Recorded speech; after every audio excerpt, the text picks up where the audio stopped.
لولا ان رأى برہان ربہ، اگر اس نے اپنے رب کی روشن دلیل نہ دیکھ لی ہوتی۔ اس آیت میں یوسف علیہ السلام کی پاک دامنی کا بیان ہے۔ آپ اس کا ارادہ کر لیتے اگر اپنے رب کی نشانی نہ دیکھتے، مگر چونکہ آپ نے رب کی نشانی دیکھ لی تھی اس لیے آپ نے ارادہ نہیں فرمایا۔ ابن کثیر۔ برہان سے مراد دین کا علم، ایمان اور خشیت الہی ہے۔ ایمان ہی وہ حق کی برہان تھا جو یوسف علیہ السلام سے اللہ تعالیٰ کے احکامات کی اطاعت اور ان کے روکے ہوئے کاموں سے روکتا تھا۔ کذالک لنصرف عنہ السوء والفحشاء، ایسا ہی ہوا تھا کہ ہم اسے بدی اور بے حیائی کو ہٹا دیں۔ انہ من عبادنا المخلصین، یقیناً وہ ہمارے خالص کیے ہوئے بندوں میں سے تھا۔ یعنی جس طرح ہم نے یوسف علیہ السلام کو اس گناہ سے بچایا، اسی طرح دیگر برائیوں سے بچانے میں بھی مدد کرتے رہے اور انہیں ہر طرح کی برائیوں سے روکتے رہے، کیونکہ وہ اللہ کے مخلص اور مختار بندے تھے۔ واستبق الباب، اور دونوں دروازے کی طرف دوڑے۔ وقدت قمیصہ، اور اس نے پھاڑ دی قمیض اس کی، من دبر، پیچھے سے، والفیا، اور ان دونوں نے پایا، سیدہا،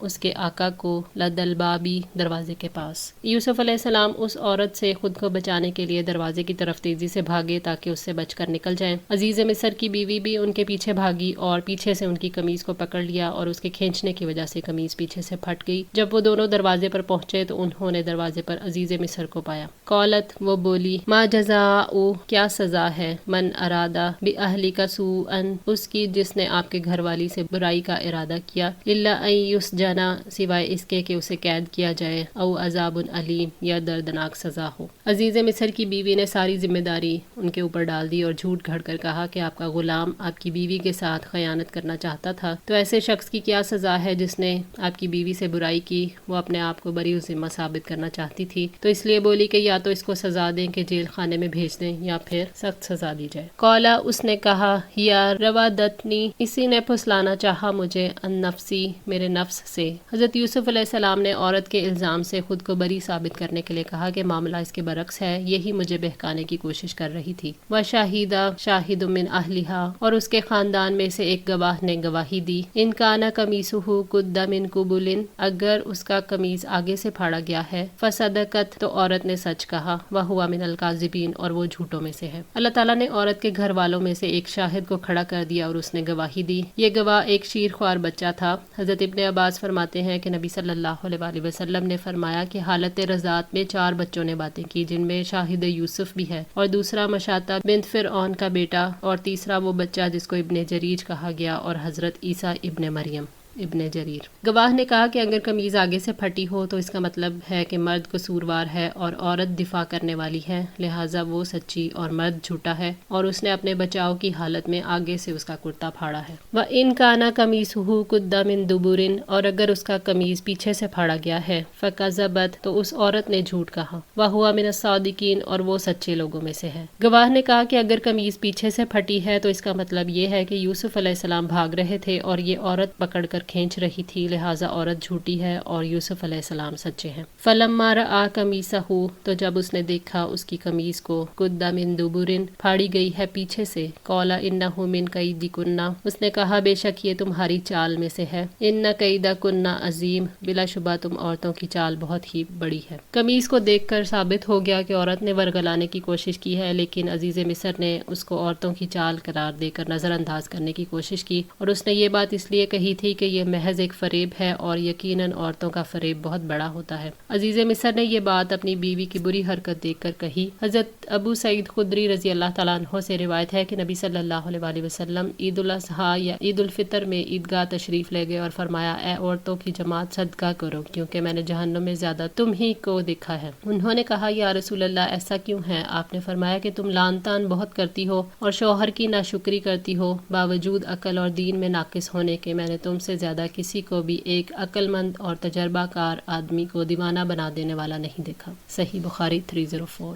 یوسف آرد ان ھذا، یوسف اس سے درگزر کرو۔ عزیز مصر نے حضرت یوسف علیہ السلام کو مشورہ دیا کہ اس واقعے کو درگزر کر دو، کسی سے ذکر نہ کرو اور بھول جاؤ۔ واستغفری لذنبک، اور اے عورت تو اپنے گناہ کی معافی مانگ، انکی کنتی من الخاطئین، تو ہی بلا شبہ خطا کاروں میں سے ہے۔ اس نے اپنی بیوی کو حکم دیا کہ اس فعل سے توبہ کرو اور آئندہ کبھی نہ کرنا۔ وقال نسوۃ فی المدینہ، اور شہر میں عورتیں کہنے لگی، امرأۃ العزیزی، عزیز کی بیوی، تراودو، وہ پھسلاتی ہے، فتح، اپنے غلام کو، ان نفس ہی، اس کے نفس سے۔ شہر کی عورتوں نے اس واقعے کو ہر گھر تک پھیلا دیا اور عزیز مصر کی بیوی کو ملامت کرنے لگی کہ وہ اپنے غلام کے آگے پیچھے جا رہی ہے اور یہ بہت ہی برا کام ہے۔ قد شغفہا حباً، یقیناً اس کی محبت اس کے دل میں بس گئی ہے، انا لنراہا فی ضلال مبین، یقیناً ہم ضرور اس کو کھلی گمراہی میں دیکھتی ہیں۔ یعنی اس غلام کی محبت اس کے دل میں بس گئی ہے اور وہ محبت کے اس انتہائی درجے تک پہنچ گئی ہے جو اس کے لیے مناسب نہیں۔ آج کے لیے اتنا ہی۔ دعا ہے اللہ تعالی ہماری اس کوشش کو قبول فرمائے، ہماری غلطیوں کوتاہیوں کو معاف فرما کر ہماری اصلاح فرمائے۔ جزاکم اللہ خیر، والسلام علیکم ورحمۃ اللہ وبرکاتہ۔